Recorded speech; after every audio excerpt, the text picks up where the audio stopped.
Player 2 has joined the game.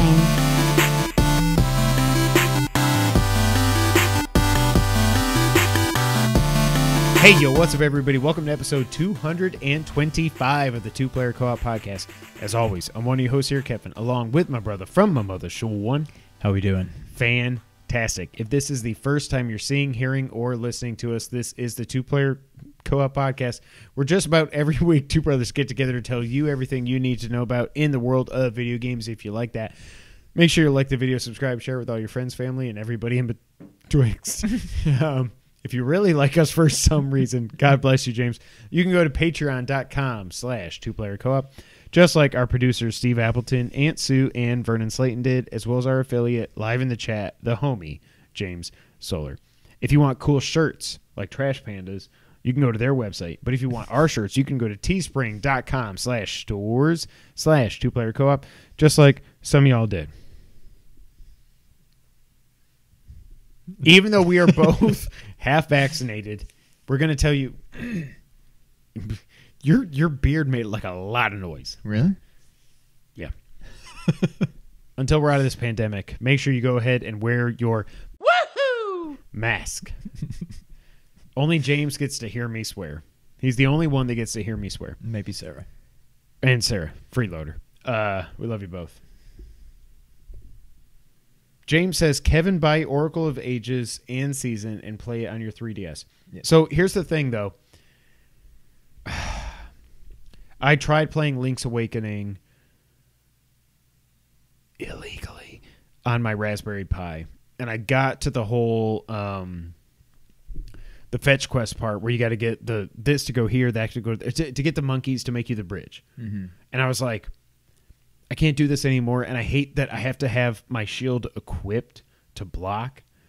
So I hear you, James, but I'm going to hold out. Like I said on Twitter, I got to think that Nintendo, they've already done the heavy lifting with doing Link's Awakening. Like, you've got the engine, you've got the assets for the most part. You got to do some new enemies and stuff. Remake both those games, put them in one package on the Switch, and then I'll play it. I would like that to happen, but I do kind of want to play. I've only played one of them, and I didn't beat it, whichever one it was. So I do want to go back and play them. One's more action focused, and the other one's more puzzle. But I don't remember which. I don't remember which is which. But then but like I was texting Sean a few weeks ago, I was watching a video from a Zeltic. If you love Zelda and you haven't heard of Zeltic, Zeltik, on YouTube, go look him up. He did a video on the best or the hardest final bosses in Zelda history. And one of them was the final boss when you beat both Oracle games, and then you get this, which I'm not going to spoil because, James, obviously you're going through it now. I don't even know how that would work, like on 3DS or anything. How you actually unlock. I think it's just like a password you put in or something. Oh, okay. So, yeah, I gotta think they're going to remake both those games and put them in one package. But we'll see what happens. Like we say, we like to be here almost every week. We were off last week because I was out of town. My son had a gymnastics meet, and then we took a little family vacation, which was amazing, to the Great Wolf Lodge outside of Atlanta. It's basically an indoor water park in a giant hotel. It was awesome. I told Sean he and his wife Brittany and their baby girl Kira got to go with us next time. It's one of those things like you can't. I would never want to be there for a week. There's few, unless I'm like in an all-inclusive resort in Cancun. There's a few places I would like to be restricted to as far as like a resort for a week. But for a weekend, it's perfect. So we had a lot of fun. But yeah, we're back this week. Shouldn't have another week off for a while, I would guess. But you never know. Life gets in the way. We've got a cold going around the family. We got COVID tested. We're good, even though I already got my shot. Do I sound normal? No. You do not. Not that. I mean, like, do I sound like I got bombs in my arms? You sound normal. Okay. Good, because we pride ourselves on the audio quality of this podcast. James says, Ages and Seasons are better. I know how much you like... Oh, my God. I got to get... I need... We got to fix our setup here. Patron.com says to play co-op, so I can actually read what James says. I know how much you like notes. Just write down whatever anyone says that they want a specific item. The trading sequences are... Oh, there's more trading. Damn it. Ages is puzzle-based, and seasons is combat. There you go. Okay. I don't know which one I played. Again, just put them on the friggin' Switch. Like, seriously. It's the 35th anniversary. Before we get to the video games this week, though, Sean. Yes. A little movie came out last week called Zack Snyder's Justice League. James, I know you're live in the chat. We are not going to spoil this for you. So what I will do is there will be Justice League spoilers. There will be spoilers. But nothing. Well, nothing. James, if we are going to spoil the hell out of this movie, I will tell you to mute, and then we will wave our hands when we're done. But for right now, spoiler-free thoughts. The Snyder Cut's real. It's here. Some of y'all out there are just being complete J-holes about What's it. the J? Jackass holes. Okay. And I think of it this way. Like, I thought of this today, Sean, and let me see if you can feel me on this. I think Marvel's Avengers, the game, is the most mediocre BS cash grab excuse for a game I've ever seen in my life. I played the beta for 10 minutes and wanted to punch myself in the face until I bled and then died. Do you bleed? Not in this movie. And while I think that game sucks, when I see people playing it on PS4, getting the PS5 upgrade, unlocking their platinums, all this, I'm not like, Hey, by the way, that game sucks. by the way, that Stupid. game sucks. If you say anything about it, that game sucks. That game sucks. That game's mediocre. That game's mediocre. That game sucks. That game sucks. That's mediocre. I would never go out of my way to do that. So the fact that some of y'all feel the need to do that is just like, okay, do you? I guess you are that cool. But I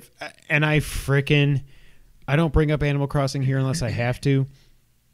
I hate Animal Crossing, but when I see people posting pictures of their new Mario items and stuff, and it's been a year since it came out, I'm like, if you enjoyed that game, good for you. I saw something popped up in my time hop. It was either today or yesterday where I was like, y'all are having a different quarantine than I am because y'all are just relaxing on your Animal Crossing islands, and I want to just play Doom Eternal and rip and tear everything apart, which I was like, I still feel that way. I just want to... But I'm not going to go out of my way to tell you this thing you like or are excited for, you suck for having that opinion. I'm not going to do that. If it comes up, I will give my opinion. Like Animal Crossing, when it came time for Game of the Year stuff and everything, I made my thoughts very clear. We talked about it with Colin and everything. But just don't go, like Bernardo tweeted, hey, it seems like opinions are split right down the middle. If you like it or don't like it, whatever. Don't be a D-bag to the other side. And I said, amen, thank you. All that out of the way. This is clearly, without a shadow of a doubt, literally infinitely better than the Justice League that we got.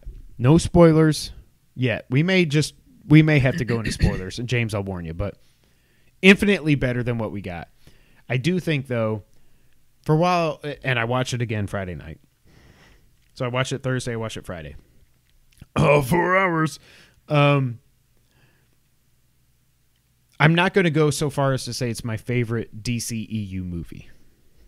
I do still think that Man of Steel is probably my favorite DCEU movie. And I saw some people are saying it's the most boring movie ever. You're just a hater at this point. You're just an idiot that just, like, you cannot say Man of Steel is a boring movie. If you say it's bad, fine. If you say it's good, fine. If you say it's boring and you want to fall asleep before the third act, I don't know what movie you're watching. You clearly are just wanting to hate DC movies. Besides that, I do think, as much as I loved watching the Snyder Cut both times, I do think I can kind of see WB's side of things. Like, we got to cut this down.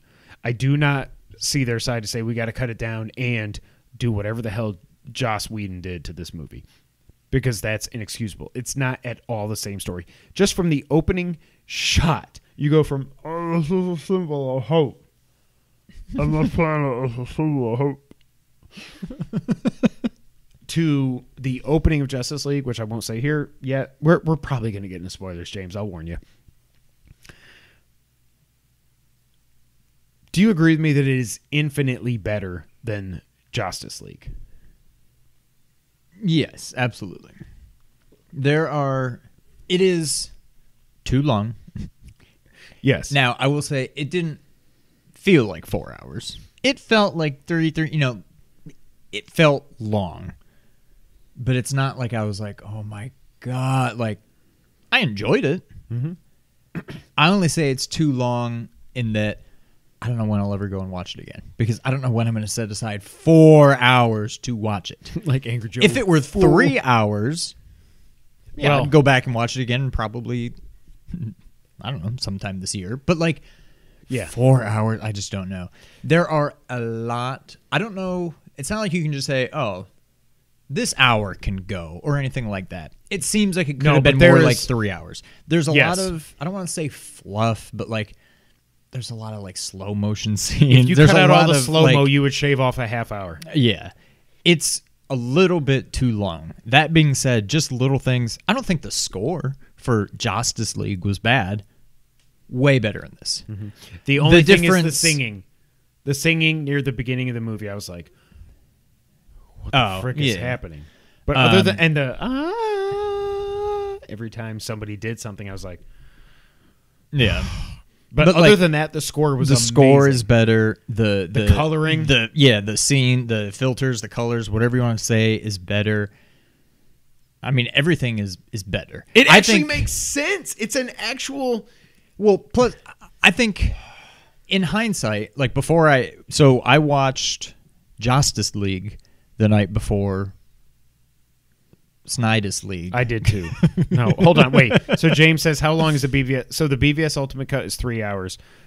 The Snyder Cut is 4 hours, James. So yes, you've got a lot of watching to do. Yes. Also, but if you're on HBO Max now, BVS Ultimate Edition has, like I was telling Sean before we started recording, they've got the expanded ratio, which some people say is shrunk down.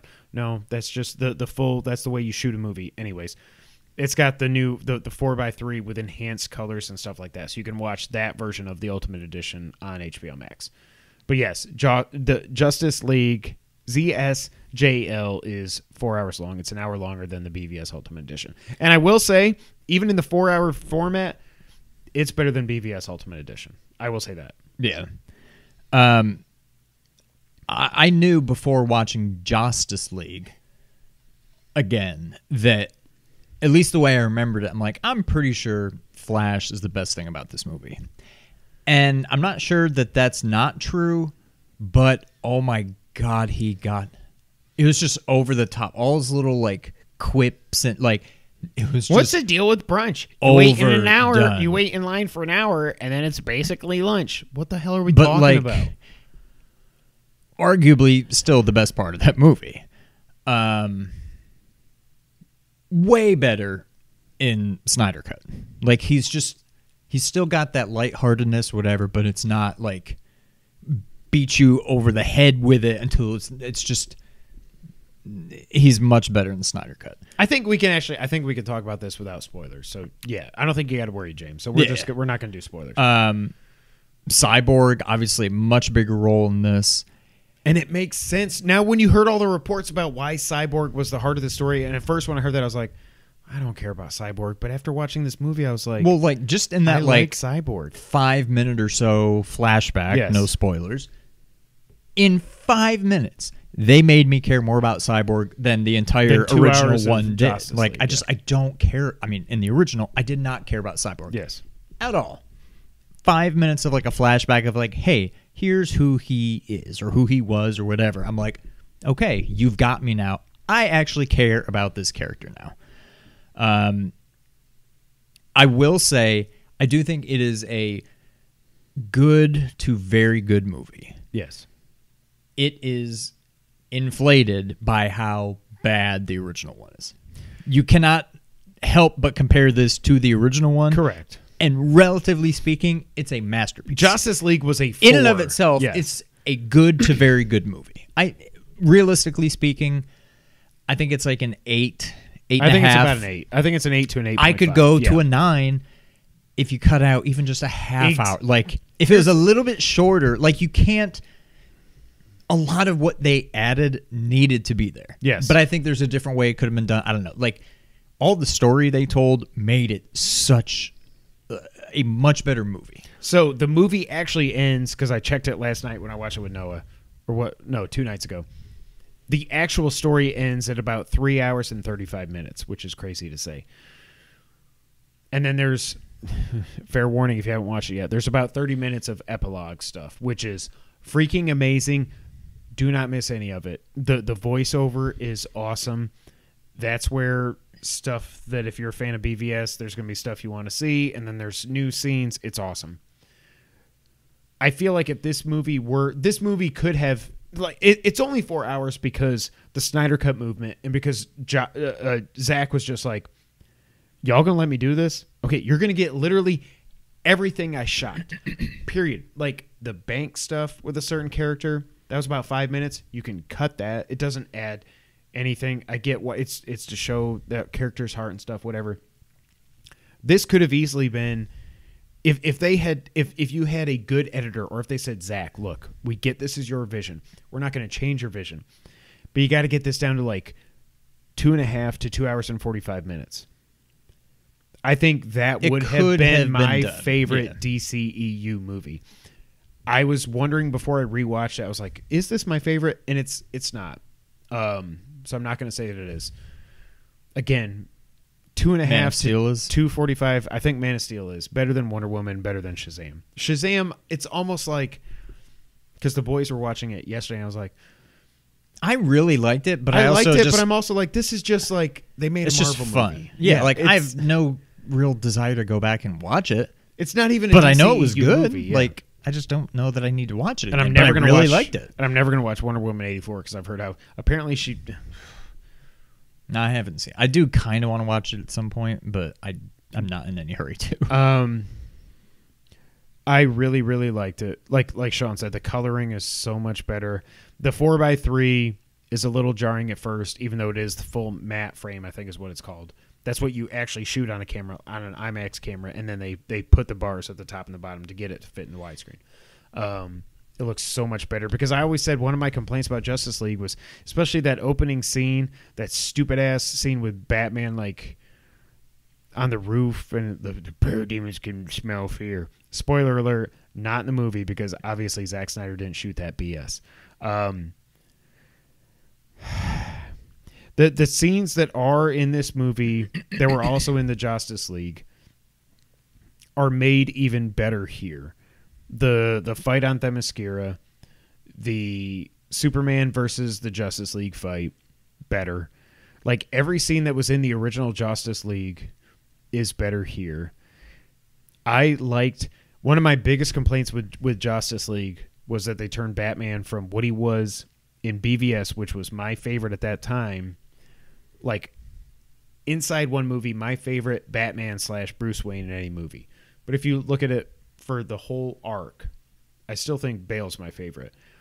But then I watched this and I'm like, man, Batman is not a high school girl anymore, so that's good. Batman has evolved, I will say that. And I love what they did with this character in this. I love that we get more Alfred in this movie. Superman's obviously in the movie. You see him in the black suit. That was amazing. But I think they did a lot better. Like Justice League opens with like kicking crates of frickin' oranges in slow motion and stuff. And like, yeah, well, here's Superman's. Here's a banner or whatever. They did a lot more in this, adding to the weight of Superman's sacrifice and his death. Cyborg is awesome. Like you said, the humor in this is like, it's not like Zach wasn't going to put any humor in his movie. I think the humor that's in this is perfect. Like, You don't have Flash fall on top of Wonder Woman like he's humping her and then go, oh no, and stand up. You don't have the talk about brunch.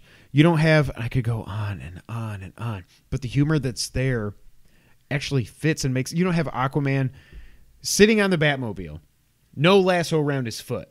Then he starts talking and all of a sudden the lasso's around his foot and that's when he's like, man, I'm really scared and I miss my mom. Oh no, he had the lasso. What the hell are we talking about? We just saw his foot and there was no lasso around it and his other foot he was crossed his legs. The humor that's in it works. But I do think one of the best things they changed, they didn't even change because Joss changed it. Steppenwolf in this movie, no matter what you think about the armor, I thought the CGI was awesome. He is. So when I remember when they first came out with like the stills of the movie and you're like, oh yeah, Steppenwolf looks a lot different. At the time I'm like, okay, but he's still Steppenwolf. B, he's just got a little more armor now. He's way more intimidating in this. Like he's huge. Yes. He's like, I don't know. It's like every step has weight. And like this is like if Mr. X took off his trench coat and top hat and had armor that moves. And it's like people have been complaining about the CGI because they just want to S Marvel's D. Fine, whatever. I do not even care. The CGI in this is so good. The fact that you can see every scale on his stupid armor is moving by itself. And the fact... Never mind. Go back to what I was saying originally. No matter what you think about the design, Steppenwolf is an actual character in this movie. Yeah. Like, he actually has motivation. And the CGI is so much better because he's not just like oh, mother box. Oh, mother. Mother. Call to me, mother. He actually is a real character with emotions and a whole story to his arc. Not even to mention, freaking, not a spoiler, Darkseid's in the movie. I'm not going to say what he does, but like, there are scenes where Steppenwolf was made up in Justice League to be this big bad. He ain't. But if this... the funniest thing is like if this Steppenwolf was in Justice League, I would have bought him as the big bad. This guy, there are times in this movie where when Sean and I were watching it together, I was terrified a couple times because I was like, oh my God, and especially the scene when he gets to the third. By the way, remember how the third mother box, he just goes pew, pew, disappears? No. You see how he gets the third mother box in this, and it is freaking terrifying. Yeah. Like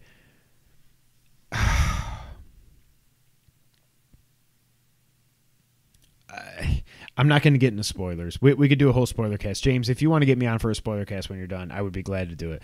I don't know what else can be said, but it's easily an 8 to an 8.5, like you said. If they had cut this down to a trim 230 to 245, like I said, I think this probably could have been my favorite movie. And the funny thing is, like, if WB didn't get cold feet, and I know it's not just WB, it's Zach had the worst thing any parent could ever go through. And when I watched it back, I was right. It's when Batman drives away.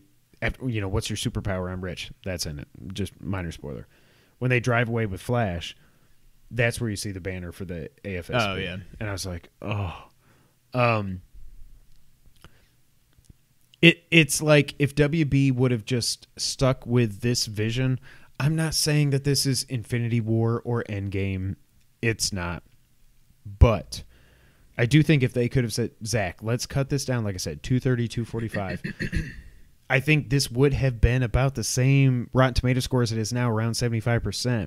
And I think that would have gotten people more energized. And I do think we might have actually gotten Justice League 2 and 3. Maybe. And when I hear, he's done all these, these interviews and stuff where he says what he's going to do with 2 and 3.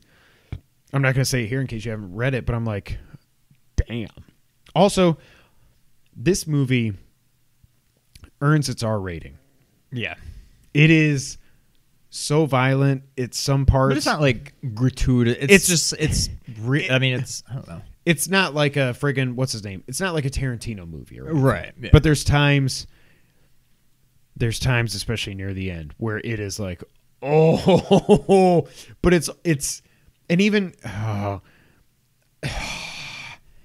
Steppenwolf in the original movie, or in the fake original movie, is hitting people with a giant axe, and they just bounce off it.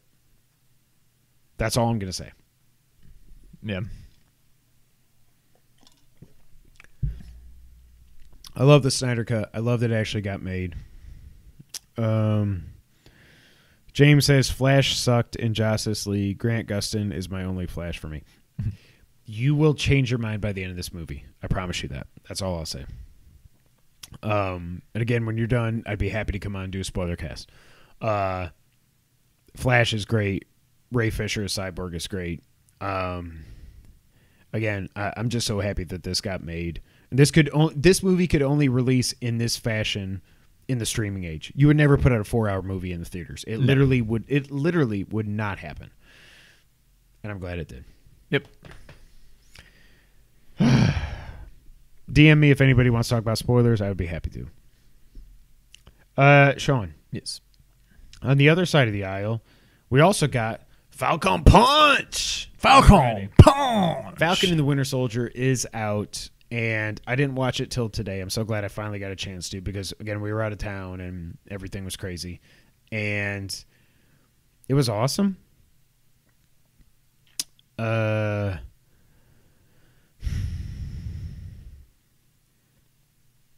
That opening scene is freaking awesome. That 5-10 minutes, whatever it was amazing. Let me see how I can talk about this without talking about it.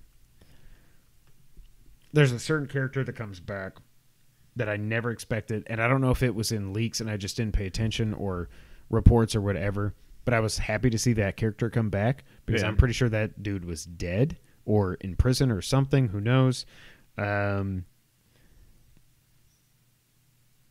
What did you think of Falcon and the Winter Soldier before I get into spoilers? I liked it a lot. I'm glad. I think it was a good mix of, especially with that first scene, a lot of not the first, basically the opening, a lot of action, but there's also just a lot of good, like, kind of deep storytelling. It seems like I thought it was just going to be over the top action, funny, witty banter, whatever. It seems like it's going to be a good story. Right now, I'm almost like, I'm kind of glad there's only 6 episodes, because I'm like, let's go. Like, I'm ready for it. Now by episode 4 or 5, and certainly by 6, I'm going to be like, I wish there was a few more, but right now I'm like, good. Let's go. I think it's going to be really good. I love Falcon. I love Bucky. I love how they honor Cap in this. That's all I'll say. The ending made me so mad just because. I know. Yep. Like if I was.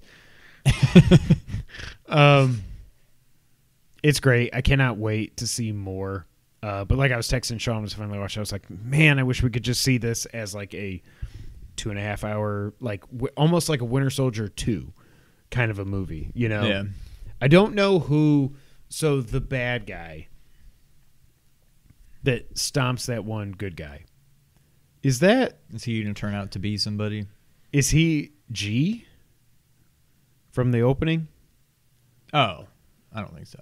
Because he's got long hair. Is it like Kane? Yeah. He's going to take his mask off and the hair comes with it. Is he Zemo? I'll just say that because okay, I don't think so either, because Zemo's not doing that to anybody. Who the hell is he? I think he's. Oh, but they did they see? I don't even remember. It's been a while. Zemo killed them all. Well, that were there. I mean, yeah. But also, like, whatever happened to? He died. He's dead. He died at the beginning of Civil War. Pretty sure. Did he? When Wanda blew up the building. When does he go out on the stretcher, though? I thought that was when he was. I don't know. See, it's been a while since I've watched Civil War. I saw the middle of I saw like the airplane or the airport. Yeah, I watched that scene, the other day with Nick, but like I haven't seen the beginning or the end in a while. So well, I watched it from the airport to the end, and it made me so mad because it's so much better than BBS, not VBS. Vacation Bible School. Yeah, so I don't know who that is, and I like that I don't know who that is. Yeah. And it could be somebody that comic fans are like, duh, obviously that's. I'm like, okay, I didn't know was in this, but whatever. But I like that reveal in the beginning because that ties it all together. I just love this, and I love what friggin' Peggy Hitler is in it, for crying out loud. If you're a Raymond fan, when I saw that, I was like, Sean, is that Peggy? Yeah, it's Peggy. It's really good. People that don't watch Raymond are like Peggy Hitler. What? It's just the actress that played Peggy in Everybody Loves Raymond. Raymond called her Peggy Hitler because he didn't like her because she beat him up. So she's in this. That's not a spoiler. She's just a minor part. But yeah, I love the opening to it, and I can't wait to see where it goes. Yeah. All right. Sean. Yes. Have you played anything since we have last podcasted? I don't think I have. Well, it's been 2 weeks. I've probably played something in the last 2 weeks. Did you ever go back and get the Maquette Platinum? I haven't gone back to it. Because it's time-based, and I'm like, I just don't. All the speedrun crap, yeah. Yeah. And it seems like reasonable, but I don't know. I have not gone back to it yet. I don't think I've played anything. I tried to play Vita. Couldn't do it. I get it, but like, man, it's so annoying that they do that because like, I get it, but again, like, you've logged into my account on your PS4 and downloaded games and played them under you and gotten trophies for them. Yep. So the fact that for me to let you use my Vita, you have to completely wipe it. And then it's just so stupid, but whatever. Yeah. I haven't played anything either because we were off. I'm going to play games this week. That is my promise. Like, I've been in such a rut. I'm going to play something.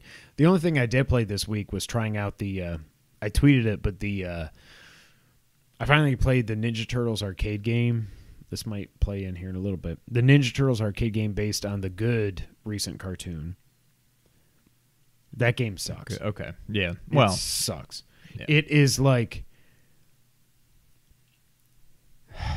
I like playing the original arcade game and Turtles in Time on my Pi because I can just be like, credit.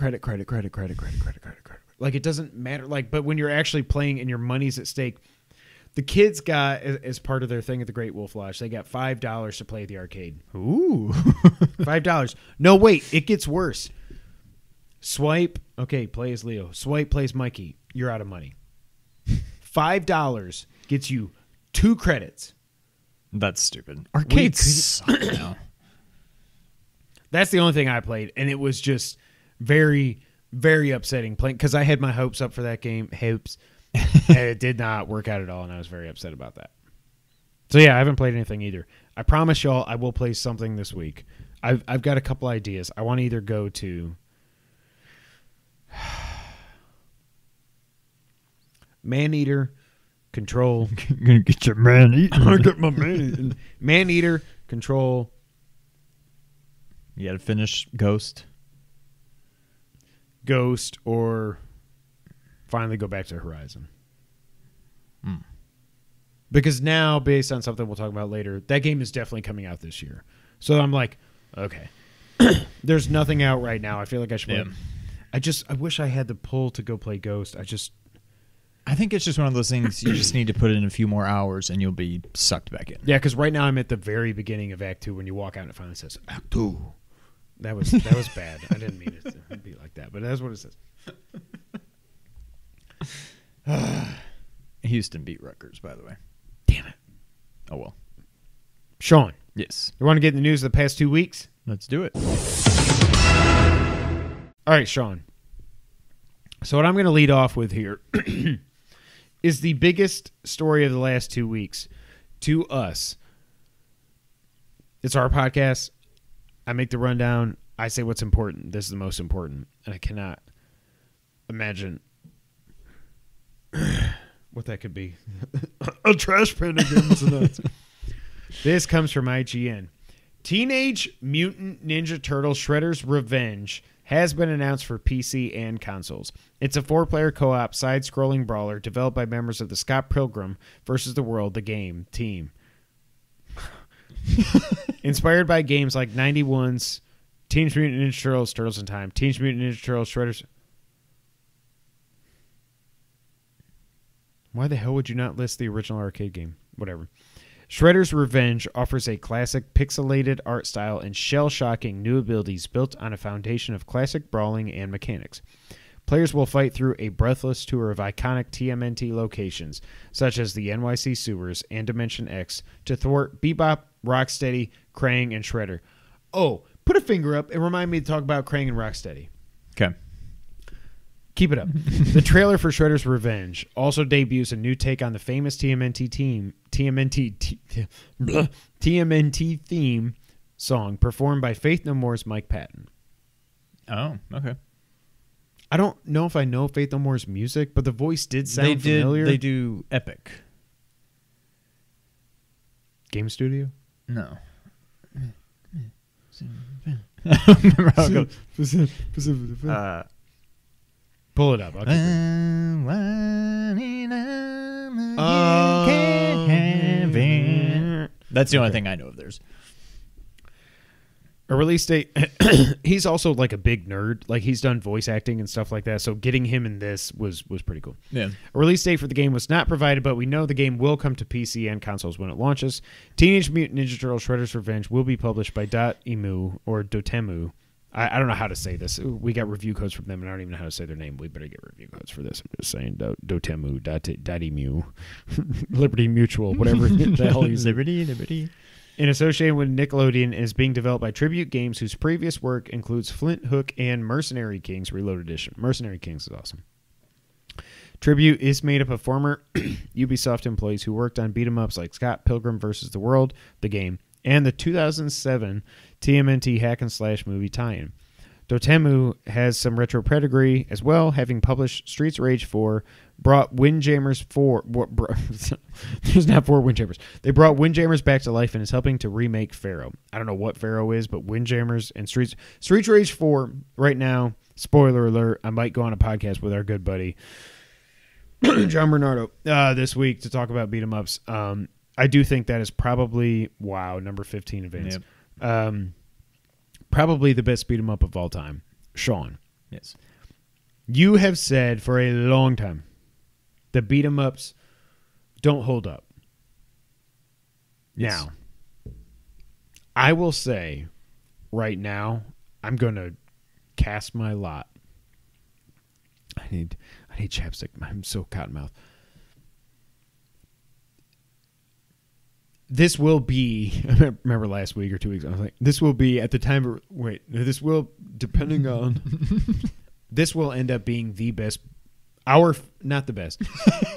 Damn it, I did it. I think this will end up being our favorite beat 'em up of all time.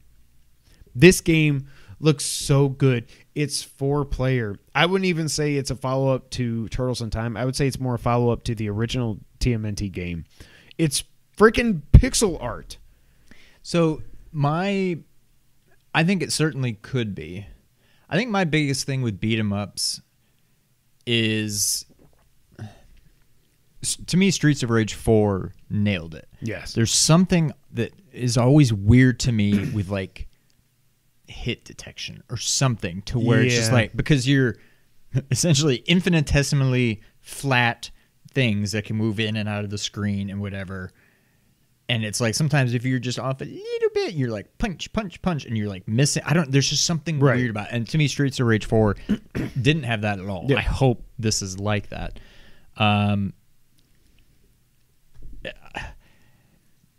If it's as good as Streets of Rage 4, no, it may not be, but if it's as good as Streets of Rage 4, that's unbelievable. That's awesome. And I'm not so sure that Streets of Rage 4 isn't my favorite beat 'em up of all time right now. I mean, I think it probably is. Like it's up there. If you factor out nostalgia, I mean, Streets of Rage comes with its own nostalgia, but like, yeah, I don't know. What I loved about this from that announcement trailer, when you see them redo the actual cartoon. First off, that's the thing I love most about this, is they're focusing on the best age of Ninja Turtles. Period. I do not care what anybody says. This is the golden age of Ninja Turtles. That 89 to 90, whatever it was, 2 or 3, however long that cartoon ran for, I don't know. When I think of Ninja Turtles in my head, if you just say Ninja Turtles, I'm like, that's what I think of, that design. When they went through the whole intro, which they completely redid, and it was awesome. It was almost like when I'm talking about on a Metal Gear remake, it was like a shot-for-shot remake of the cartoon opening. Yeah. With new art and whatever. But then when they get through that, it's like Shredder's Revenge. And then it's like, boom, Turtle. And I was like, Turtle, Turtle, Turtle. And they're showing them in pixel art just moving. And they've all got their own animations. This isn't just like palette swaps. Yeah, this isn't Hyperstone or Turtles in Time where they do the comic book coloring. They all move the same with different weapons. Like this, like, I thought Streets of Rage 4 was a once-in-a-lifetime thing, and now this happens? Are you kidding me? Like, not only that, when they show a very, very, very small, like, what was it, maybe 5 or 6 seconds of actual gameplay, they go boom, boom, boom, like 4 different shots. You can throw them at the frickin' screen. This is now...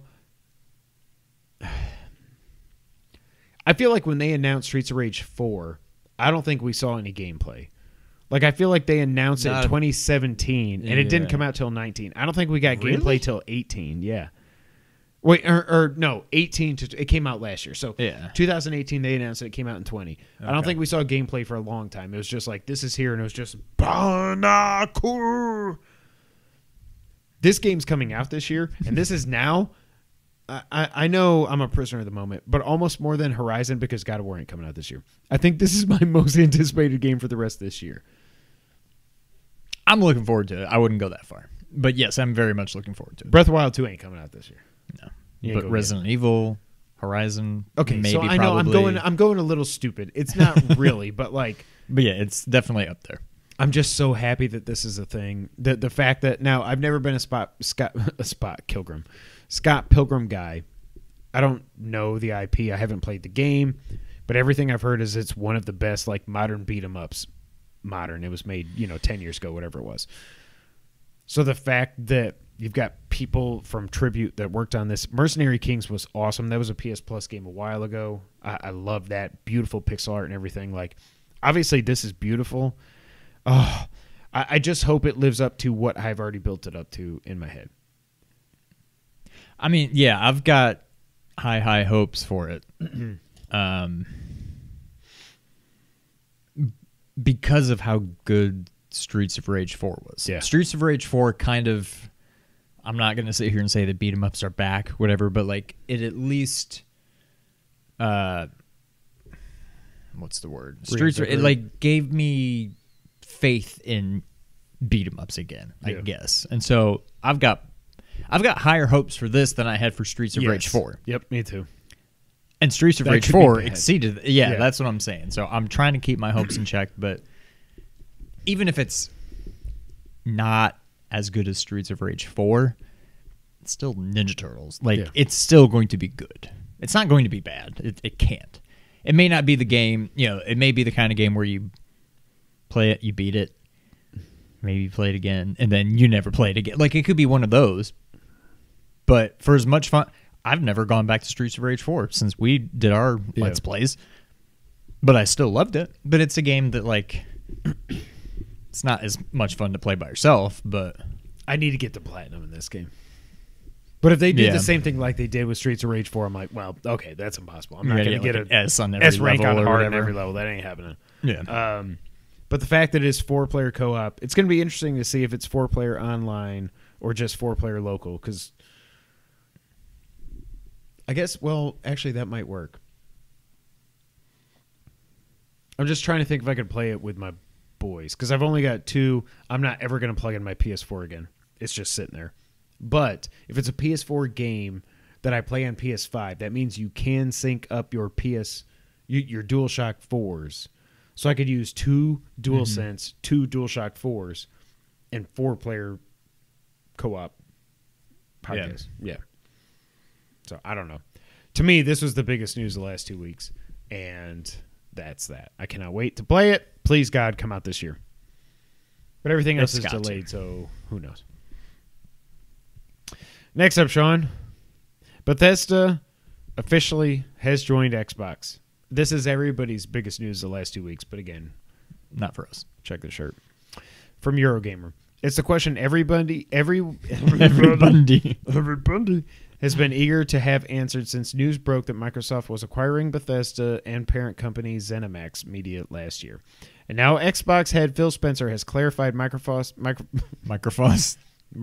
stance. That's going to be my company, Microsoft, on exclusivity for future. So again, this article is just about the exclusivity piece. Obviously, we knew this was going to happen. It is what it is, but I want to get your thoughts on this because we have not talked about this yet, and I want to see what you think about these quotes. Speaking as part of the lengthy Xbox and Bethesda roundtable event, Spencer chose to address the issue directly. Quote, I see it in the community. I listened to the podcast and all the questions, he said. So I'm going to try and be as clear as I can because I just think it's fair. Spoiler alert, not clear in this quote. Obviously, I can't sit here and say every Bethesda game is an Xbox exclusive because we know that's not true. There's contractual obligations that we're going to see through. We have games that exist on other platforms, and we're going to go and support those games on the platforms they're on. There's communities of players. We love those communities, and we'll continue to invest in them. And even in the future, there might be ... either contractual things or legacy on different platforms that will go do. But if you're an Xbox customer, the thing I want you to know is this is about delivering great exclusive games for you that ship on platforms where Game Pass exists. And that's our goal. That's why we're doing this. That's the root of this partnership that we're building, and the creative capability we'll be able to bring to market for Xbox customers is going to be the best it's ever been for Xbox after we're done here. It was also announced that 20 games have been added to Game Pass from Bethesda. I have the screenshot. I'm not going to look it up. It's old news now, but there's 20 new games on Game Pass. FPS boost mode is coming to Dishonored, Skyrim Special Edition, Fallout 4, Fallout 76, and Prey. I love that Phil Spencer said, I'm going to be as clear as I can. Do you want me to read this again, or do you know what he said? I don't know what he said, and even if you read it again, I wouldn't. What does he say? So basically he's saying... I'm just going to read it again because I don't even care. Obviously, I can't sit here and say every Bethesda game is an Xbox exclusive because we know that's not true. There's contractual obligations that we're going to see through. We have games that exist on other platforms, and we're going to go and support those games on the platforms they're on. Obviously, like Doom Eternal's got new DLC coming. They're not going to say, sorry, PlayStation. We just signed it. You don't get the... No, you get it. There's communities of players. We love those communities, and we'll continue to invest in them. And even in the future, there might be ... either contractual things or legacy on different platforms we'll go do. But if you're an Xbox customer, the thing I want you to know is this is about delivering great exclusive games for you that ship on platforms where Game Pass exists. And that's our goal. That's why we're doing this. That's the root of this partnership that we're building. And the creative capability we'll be able to bring to market for Xbox customers is going to be the best it's ever been for Xbox after we're done here.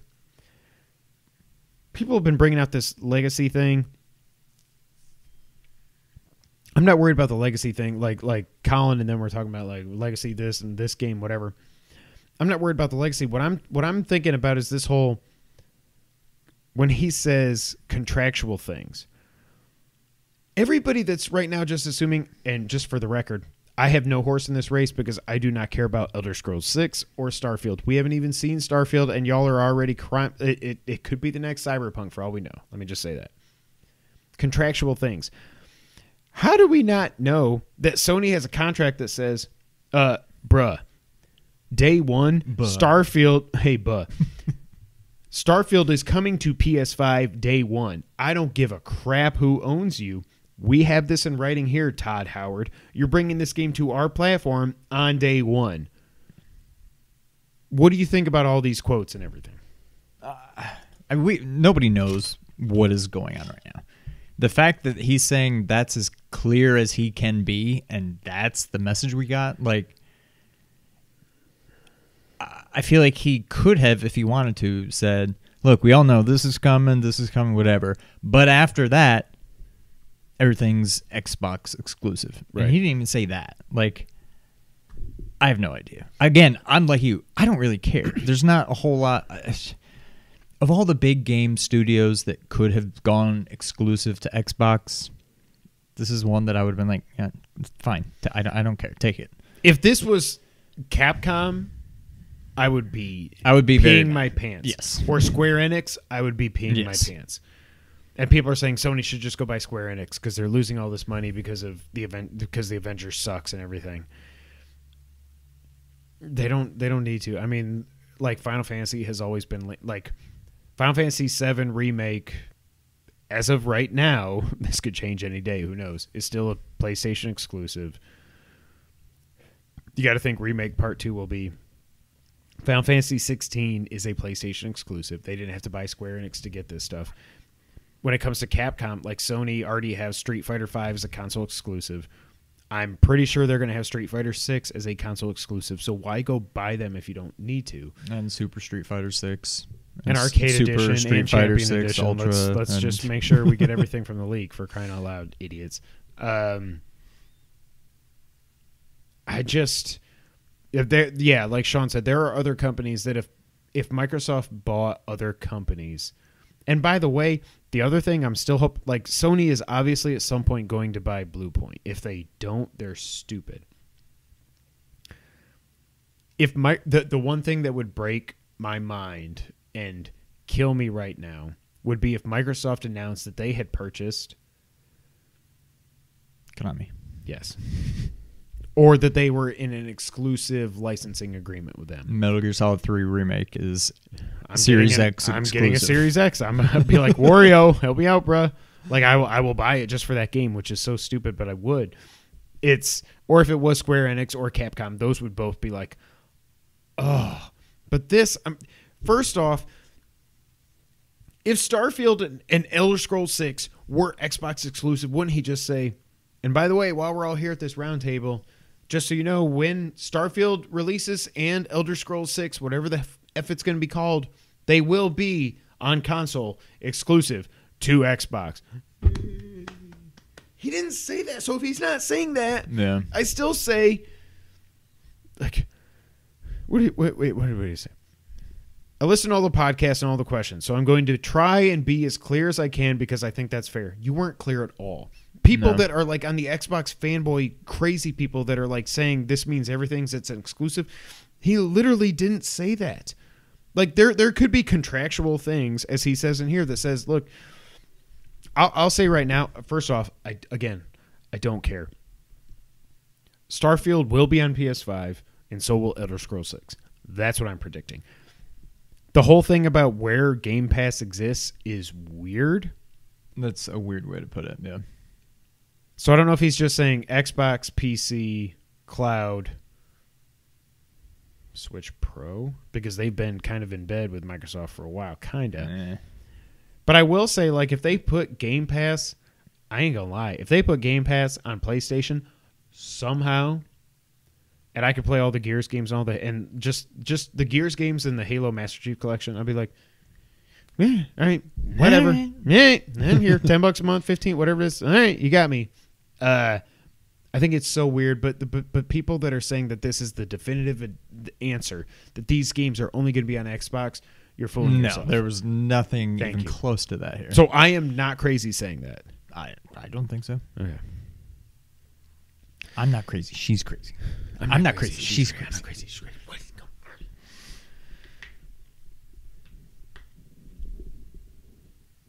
Those were feet. Those were feet. James, if you have any thoughts, let us know in the chat.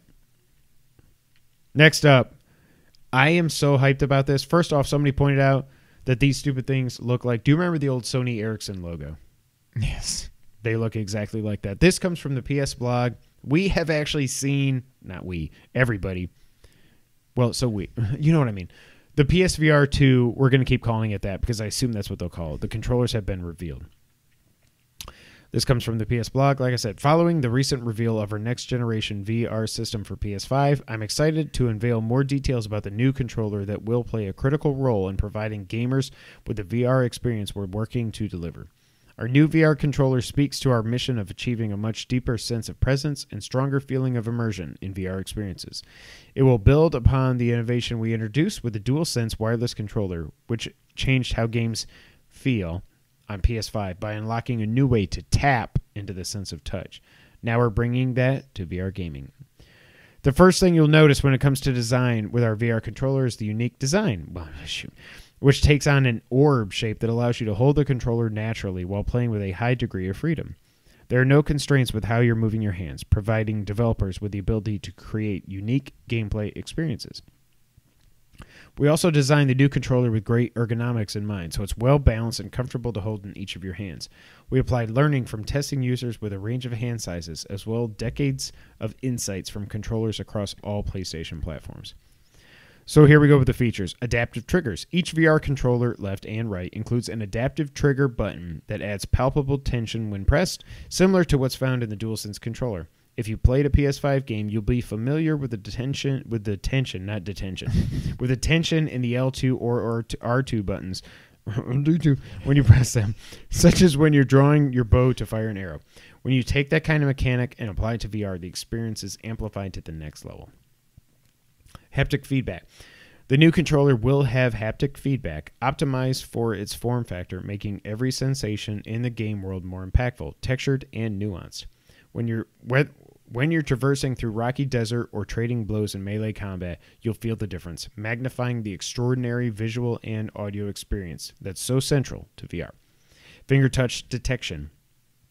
I didn't even know that the kids have this on their Quest 2, but they do. Really? You can just like... Oh, I don't know that. Yeah. The controller can detect your fingers without any pressing in the areas where you place your thumb, index, or middle fingers. This enables you to make more natural gestures with your hands during gameplay. Tracking. The VR controller is tracked by the new VR headset through a tracking ring across the bottom of your controller. You ain't got to have no stupid... What the hell is it even called? The PlayStation... Is it just called the camera? It's just called the camera. It used to be called the eye back in the day, but...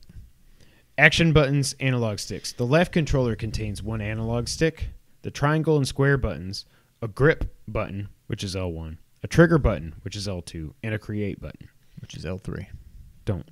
The right controller contains one analog stick, the cross, X, the X and circle buttons, a grip button, R1, trigger button, R2, and options button. The grip button can be used to pick up in-game objects, as an example. So I think it's like... I'm guessing L1 R1 will be more like shoulders, and L2 R2 will almost be behind. Well, but there's one picture where if you look at it, where your thumb would go, there's a button here. So I almost wonder if that's L1 or R1. And then this is... maybe. But that's weird because... But you've got the face buttons and the stick, so then you've got to go down here. I don't think you would have to... Yeah. Oh, maybe that's whatever the hell... What were they saying? I don't know where it is here, but maybe that's like... My leg is like asleep, or it's waking up now, so it's all like tingly. It's like...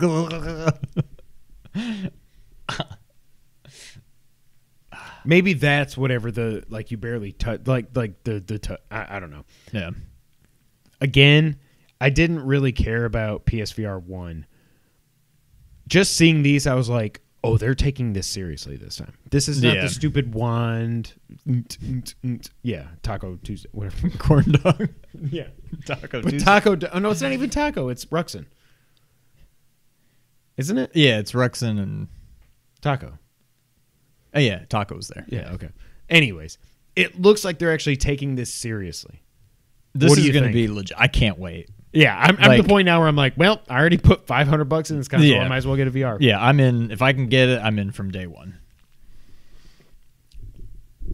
I almost hooked up my VR again the other day just because I'm like, I don't know what to play. I guess I could go back to that. I can try Squadrons. I could go try to finish Resident Evil 7 before 8 comes out. And I'm like, Oh my god, I got to play that. I don't That's feel number like 5 on my list. I don't of feel games like to hooking replay. it up. That's what I should do. That's what I should do. RE7. You could, yeah. Not in VR. Don't even ask me. Not going to happen. Yeah, I'm hyped. It's so weird to me though that like Xbox is just like, I went back when I was just randomly like a couple weeks ago, went back and listened to all our E3 predictions, and you were like 2017 or 18, you're like, Xbox is going to unveil VR. I'm like, well, yeah, they have to. Nope, nothing. And Yeah. it's so weird to me that they're just going to seed that, but like, I don't know. Man. Yeah. Yeah. See. All right, that's it for this week. Let's get to the wrap up. Jade Raymond announced this week that we knew she left Google Stadia about 6 weeks ago. She has formed a new independent studio called Haven that's working on a new unannounced IP, and PlayStation is helping to finance it, it seems. Outer Haven?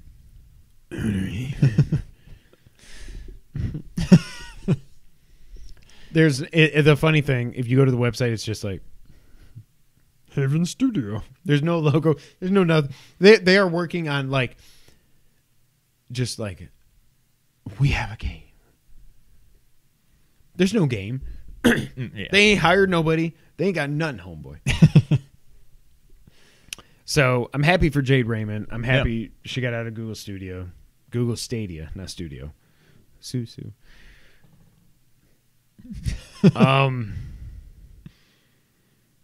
I will hold my breath on this because, like Colin was saying, she hasn't put out a game since she was the. You will or you won't? I won't. That's right. Thank you. I will die. I will hold my breath. She hasn't put out a game since she was the executive producer of Assassin's Creed 2 in 2009. So everybody that's making a big deal of this, it's like, I mean, this ain't like Cory Balrog or Neil Druckmann or Kojima. This is not that. Those are creative visionaries that make games. Nothing wrong with producers, but she is not like, she hasn't created anything. So we'll see what happens with it. According to NPD, the PS5 was the fastest selling console in terms of dollar sales in U.S. history, beating the Switch. But the Switch sold Which more is crazy units. because half the people that want it can't even get it. Yes. Yes. Yes. What am I supposed to say? Yes. Also, number one in sales. Again, I thought this was going to be a long episode. I would have gone through all the numbers, but you want to know what the number one selling game in February was? Oh, you never went back because I put my finger Ah, down. You wanted to shit, talk I had about no idea. No, it was you wanted to talk about Krang and Rocksteady. Oh, Or maybe Bebop. I don't remember. Krang and somebody. I love that cartoon, the 2007, whatever it was. Or no, it was later than that, 2010 or 11. I love that cartoon. Both Bebop and Rocksteady look like what happens in the toilet after I go to Taco Bell. They look horrible. They have giant heads with skinny chicken arms. It is chicken leg arms is what I meant to say. They Chicken look leg arms. stupid. Look up Bebop and Rocksteady 2010.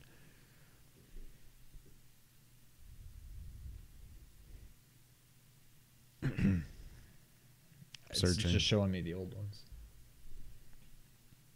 Search Bebop 2010 cartoon. Search Bebop 2010 cartoon. 20. What are we doing? Cartoon. Are you sure of the year? No. That's why I didn't type it. Well, try it. It was definitely out then. Well, 2012. What are we doing? 2012. Getting closer. Is it the Nickelodeon one? Can I just do Nickelodeon? Nickelodeon Ninja Turtles. Bebop. What? Bebop. Is that an exaggeration? Thank you. No, that's what I'm saying. What in the world? Yes. That's the only thing I don't. I love that. Well, but they didn't cartoon. do that to Rocksteady, though. Okay, I guess it was just Bebop. But Bebop what in the looks like world? an idiot. How is that a warthog? That is the most emaciated warthog that ever existed. Why, though? I don't know. Send it to me. I'll put it in the podcast if I remember. But you were also going to say something about Krang. No, I wasn't. Well, you told me Krang. Well, I didn't. I meant Bebop. Oh. What do you think was the number one selling game in February? Crap. I don't know. Of course, Call of Duty. Super Mario 3D World plus Bowser's Fury. Really? Yes. Not counting digital sales, which means it blew everybody else out of the water. That blows my mind that a Wii U port with a Mario Odyssey level. Did you ever try it? Not yet. Okay, well, we got to do a Let's Play. Let's do. Let's do what? Sony announced, speaking of your PSVR, Sean, that they're doing... Oh, my God. It just popped up on my watch. They are extending their Play at Home initiative. God, that was a nightmare. Starting March 25th, you will be able to get Abzu, Enter the Gungeon, Res Infinite, and Subnautica, and The Witness for free on PS4. You do not have to be PS Plus or anything like that. On PSVR, you will get Astrobot Rescue Mission. Sorry. Got it. Moss. Got it. Thumper, and Paper Beast. I don't know anything about those. Thumper's like a rhythm game with like spaceships when Taco Tuesday, whatever. And Paper Beast was that one really pretty game that I can remember them showing it years ago that it's like origami animals. And then Horizon Zero Dawn Complete Edition will be free starting April 19th. That's why I said Forbidden West is coming out this year. Also, Sony Interactive Entertainment, this probably could have been a news story, but I don't care, but it's just so weird I have to bring it up here. They randomly bought Evo with new esports venture capital thing, RTS. RTS. But they have said they're not going to be like no Xbox games or Nintendo games. They've said no, it's all going to continue, but like, so Xbox buys Bethesda, and you're like, we're going to buy Bethesda, and I raise a fighting game tournament. What? Which makes me think even more that Street Fighter 6 will end up being a PlayStation exclusive. That's where I went in my mind. But Could we'll be. see. This sucks. Gotham Knights has been delayed to next year. I was like, nothing else to play. This will be fun. When was it supposed to come out? This year. They never said a date, but just this year. It would have been, I assume, a fall game. But, 2022, which I think is when they're saying 2022. what we're doing is when I think that's when they're saying Kill the Justice League comes out, which I'm more excited for Gotham Knights than I am Kill the Justice League. I'm not. That's where we differ. Really? Yeah. Mm. Because I almost did it again. Gotham Knights is when it was like, yeah, it'd be like playing a Black Cat game. Because I'm like, I want to play as Batman. I don't want to play as all these like B-list people. And it's like, What did you almost do? But yeah, I'm more excited for Kill the Justice League. I just don't even know. At least with Gotham Knights, we saw gameplay. All we got was CG for Kill the Justice League. Life is Strange. So Square Enix, and I'm always going to say Enix, but apparently it is Enix. I'm Team Enix. My man. By the way, still in there. My man. What? Oh yeah, Square Enix had their Square Enix Presents this past week. The only two things I wrote down coming out of that: Life is Strange True Colors. So Life is Strange 3 basically is out September 10th. Don't care. We got a new trailer for Project Athia, which is now Forspoken. Hated it. That name is Forspoken. Spoken for? No, Forspoken. But the game looks so cool. Did you see this? Yeah. It's not. So it has nothing to do with Final Fantasy 15. No. But it's weird because it's like a girl It's like she's like a normal. Yeah, but then she's like, but oh like- shit, it's a dragon. Yeah. Or no, she said I think she went Samuel L. Jackson. That's a dragon. But so that's what she's got like chucks on and a cape, and it's like super fast moving. I'm gonna keep my eyes on this because I think it looks cool. I'm glad it's not Final Fantasy. Whatever. I mean, it's probably for the best. Yeah. But yeah. So that's coming out 2022, but it actually has a name now, and it is PS5 and PC. I think we do that. I'm tired. Doom Eternal: The Ancient Gods Part 2 DLC is out now. Naughty Dog is staffing up for a multiplayer experience. We have to assume it's Factions, because Factions was the multiplayer component of Last of Us Part 1. Last of Us Part 2, they're like, no, we ain't gonna have it ready when the game comes out. You just gotta work. Game Informer put up this thing.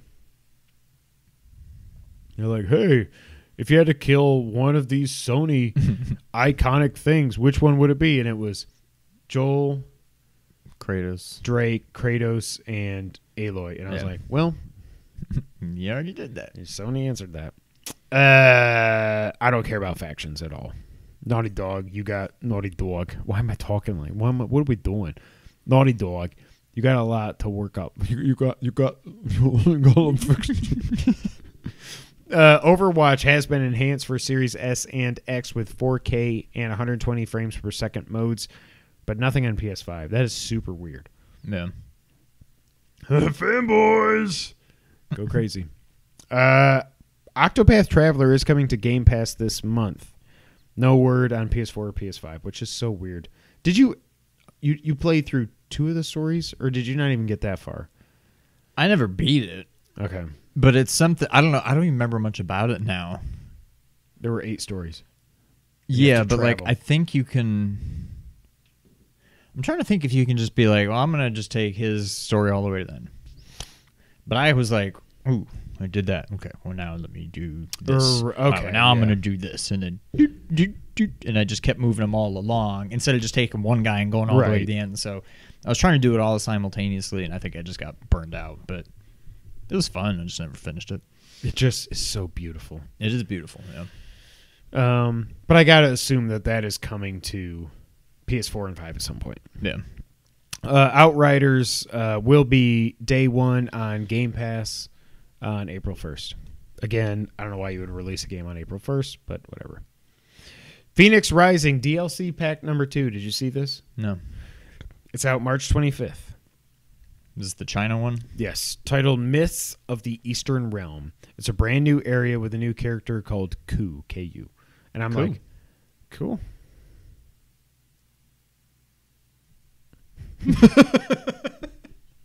I gotta have a follow-up, but can't think of one. Sean killed it with that joke. I was just like, Kevin Nutty and C Crash. I don't know. Like, it sounds cool. But like, I don't know. I don't know. I hope it's the fact that it seems like it's almost like a mini Phoenix Rising 2. Like, whereas the original DLC, the reason I burned out on it, like, I love Phoenix and I love the gods and all this other stuff. There it is. But it was just like, you have to do all these things. It wasn't open. It was just like, go over here, do these quests. It's all almost like 90% of it is puzzles. Okay. I'm at least going to check it out. I mean, I got the season pass. I'll at least check it out to see how it goes. And I'm hoping it hooks me. If it is, like I said, a mini Phoenix Rising 2, I would love that. But I don't know if that's what it's going to be. Yeah. Resident Evil Infinite Darkness is bringing back the voice actors for Leon and Claire from the RE2 remake. This is the Netflix CG movie. Yeah. And I'm very happy about it. Also, they announced, I think it was today or yesterday, the Resident Evil reboot movie coming out in September is called Welcome to Raccoon City. I don't know that I like it. I don't either. It's like, welcome to Raccoon City. Like, I Welcome to love the family. Like, I like the premise. Yeah. I don't know. Something about the name. It's too long. Yeah. Resident Evil, Welcome to Raccoon City. That should be like episode 1 of like an 8. Right. You know what I mean?